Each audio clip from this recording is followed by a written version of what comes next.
Hi everyone, I'm trying something a little bit different today and I apologize in advance for the glare in my glasses.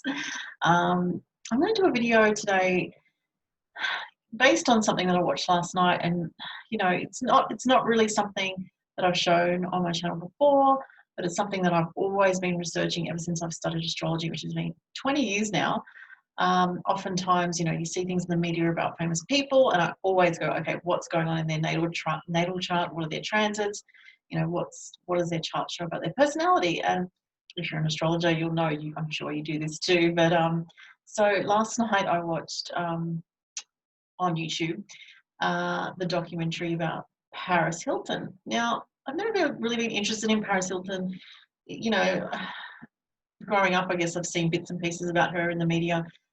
She's not a personality that's ever really intrigued me really in any way, to be honest.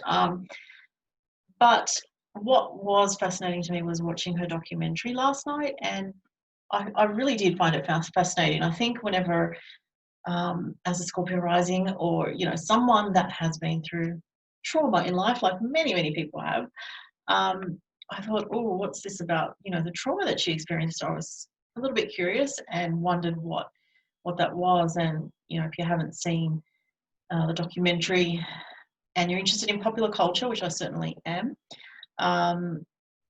check out the documentary. What I found fascinating was how there's so much more to her as a person than what was often conveyed in the media about her. And she even talked herself about feeling like she felt like she was always wearing a mask, or like a superficial aspect of her personality, which her career and her work kind of really focused on. And I guess she kind of grew up in the spotlight as a teen, so she kind of had that issue of the media following her around as she was growing up. And what I wanted to do in this video was just look at just a little bit to do with her astrology chart. And I'm going to share the screen. I haven't done this before, but this is the first time I'm recording using Zoom. So hopefully, I know the quality is not as good as my normal videos, which I use my video camera for, but I just wanted to try this out as something different. So I'm just going to share the screen here, and I'm not sure how this is going to come up, but you can see the chart here. Whoops, so this is on Astro Theme. This is Paris Hilton's chart. And if you watched I wonder if I can move this around. Here we go, that's better, move that out of the way. There we go, so this is a chart here. So several factors of what she talked about can be seen very clearly in her chart. Interestingly, by transit, the North Node is transiting through Gemini in her 6th house. I find the 6th house to be, a very interesting house. And if you know what I'm talking about, if you've seen the documentary, she talks about needing to heal these issues from the past that she went through, okay? And Gemini is about communication and communicating thoughts, ideas. The 6th house is a house that's related to health and, mind, body, soul, the nervous system. And with the North Node being activating in her 6th house, also about her working life, it's interesting how her speaking with the Gemini there, the North Node would be going through there, this area here. The North Node going through there is activating her, speaking up about her past, her truth, and what she went through in regards to her struggles with her traumas and stuff like that. And it's a lot to do with the mind, Gemini. So it's like also her thinking. And the 6th house is often a house that I refer to as a house that you detox, within the 6th house. And it's definitely connected to healing and health. So through her communicating, Gemini, she was able to heal something here, or is in the process of that.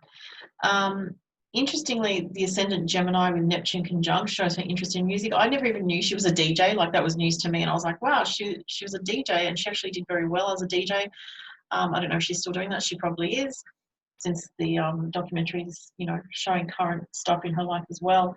And Neptune conjunct the ascendant shows a very sensibility for music with, Sagittarius.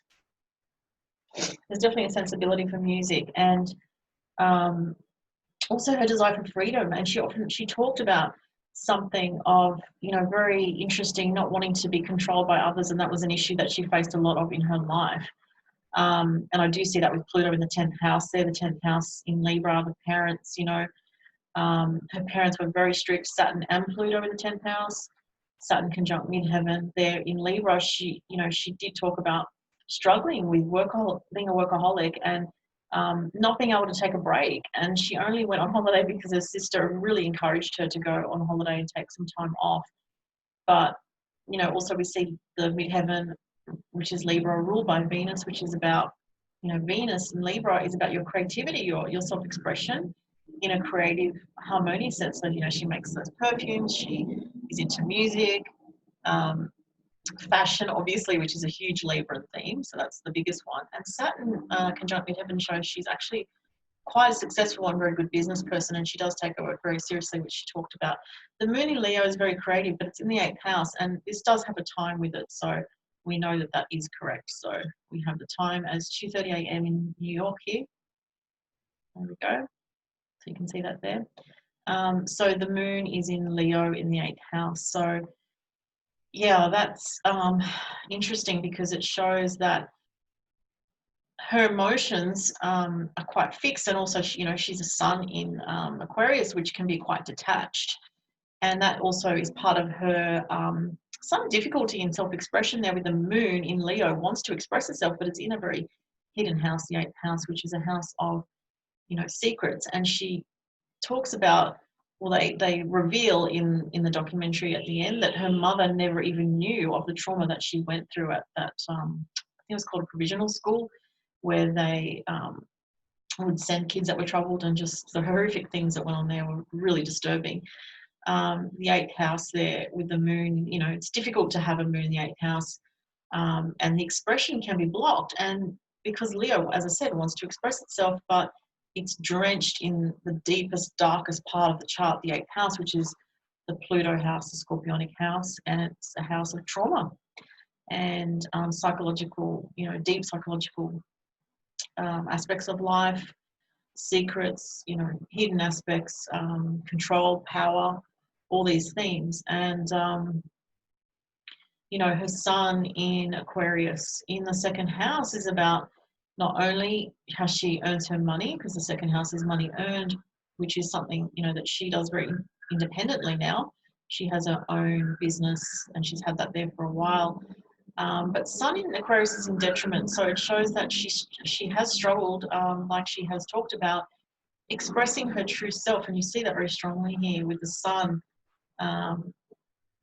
28 degrees of Aquarius, and Venus also 16 degrees of Aquarius, and Venus opposite Moon, which she talked about, struggling with happiness and sometimes feeling alone. And I think Venus opposite Moon can sometimes bring that about. The Neptune conjunct the ascendant can also make a person have existential fears and struggles as well. But what was really interesting was how she was such a hard worker. She's always working, but the Libra influence here, Saturn is actually exalted in Libra. It is retrograde though, which can show definitely some issues here with the father, a disconnect from the father. And it's interesting because the father was not present in the documentary, though her mother and sister were. But they said he was quite a private man, so that was the reason apparently. But I mean, whether that was the real reason or not, who knows? But the Saturn retrograde certainly does indicate some kind of disconnect with the father. She didn't actually speak about her dad really, which hardly at all, which was interesting. It was more focused on her mum. So her mum, I don't know her chart, but she struck me as very Capricornian in her presence, very dry. And I think, that was interesting seeing the dynamics between the two of them. Pluto in the 10th house shows, that's a very heavy placement there. It can show difficulties in the career that kind of test you on a very profound level, can be very traumatic, but can actually lead you to reinvent yourself. So I feel like she may be going through that now. She talked also about very troubling, and you'd have to watch the documentary, I'm not really going to go into it too much, but very troubling relationships with men in her life, as in boyfriends and that sort of thing. And then you see that we have Mars here in Pisces, making a out of sign whitish, but still just a conjunction there. Let me see. So, but yeah, it's just a conjunction to Mercury and Sun. So there's some kind of manipulative energy that she experiences from males around her. But anyway, I just thought that was interesting. Uranus is in Scorpio, which is exalted in the 11th house. And it's interesting that because exalted meaning, if you don't follow astrology, it's one of the best placements for that particular planet to be in that sign. Actually, no, Uranus, sorry, correction, is actually in Sagittarius. Oh, wow. Okay, so that's interesting. It's right on the cusp of Sagittarius there. So it is cusping with the 11th house and cusping into the 12th house. So I would say it's a cusp for sure because it's 0 degrees. So I'd include both the influences. I would see that as she talked about how, you know, when she felt connected to her fans, that actually gave her a lot of positive feelings. But the desire for freedom, you know, was a very strong theme, I feel, in that documentary. And, you know, Neptune conjunct Ascendant, he's actually a very sensitive soul. You know, I actually feel she's super, you know, she's quite strong, but she's very sensitive as well. She's a combination of highly sensitive, intuitive, and quite strong with the moon in Leo in the 8th house. You know, I feel like the 8th house, you know, when you have a placement there, especially like the moon, it can take a while for you to discover through the traumas that you go through, the deeper layers of your personality, you know. So that's interesting. Also, just another interesting thing here is Jupiter in the 10th house. So it does show that with Jupiter in Libra, she really loves all things that are beautiful. You know, the Jupiter there shows growth in the career and growth through her connections with others in her career as well. But the Saturn conjunct midheaven actually shows longevity in her career, and it's a very tight conjunction, 9 degrees to 6 degrees.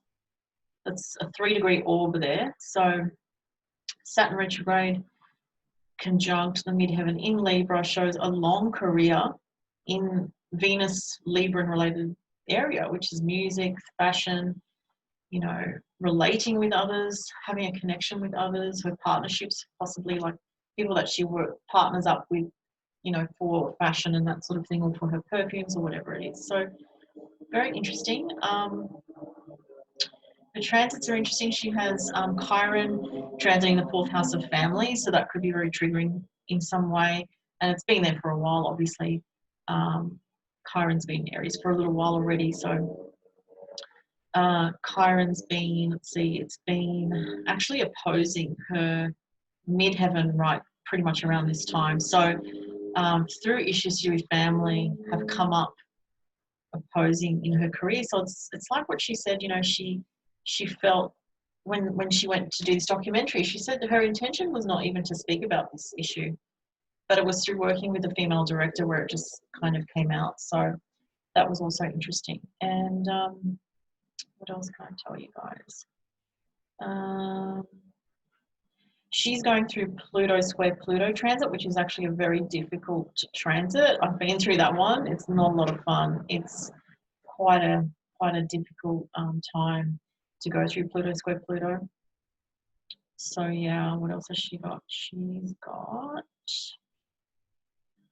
well, I think she's going to do very well coming up because Jupiter's now going to be from December this year into Aquarius, into her 2nd house there of money, of earned money. So she's going to have some, here's a prediction for Paris Hilton, she's going to have in the next 6 to 12 months some very strong increase in her finances with Jupiter conjunct Venus and Jupiter conjunct Sun. She could even meet somebody new or partner up with somebody for her business with Jupiter conjunct Venus and her Sun and Mercury eventually towards the end of 2021. I'm going to leave it there, but I just thought that was interesting. And yeah, I hope that, you know, this was, I feel like I want to do more of this kind of thing, but I'm the type of person I tend to go with just whatever I feel and whatever comes to me. And if it, you know, if I can do it, if it's viable, then I'll do it. But thanks guys for watching. If you have questions, let me know. If you want me to look at any famous charts, and, you know, it's not a new thing for astrologers to look at famous charts. I mean, people have been doing that for a long time. but I just thought it would be something really interesting to share, since it's something that I've been doing, as I said, for as far as I can remember, since studying astrology for the longest time, 20 years now. So if you have, put some comments of who you'd like me to look at, and I might do some more when I have time in the future. I hope you enjoyed the video, guys. Thanks so much. Bye.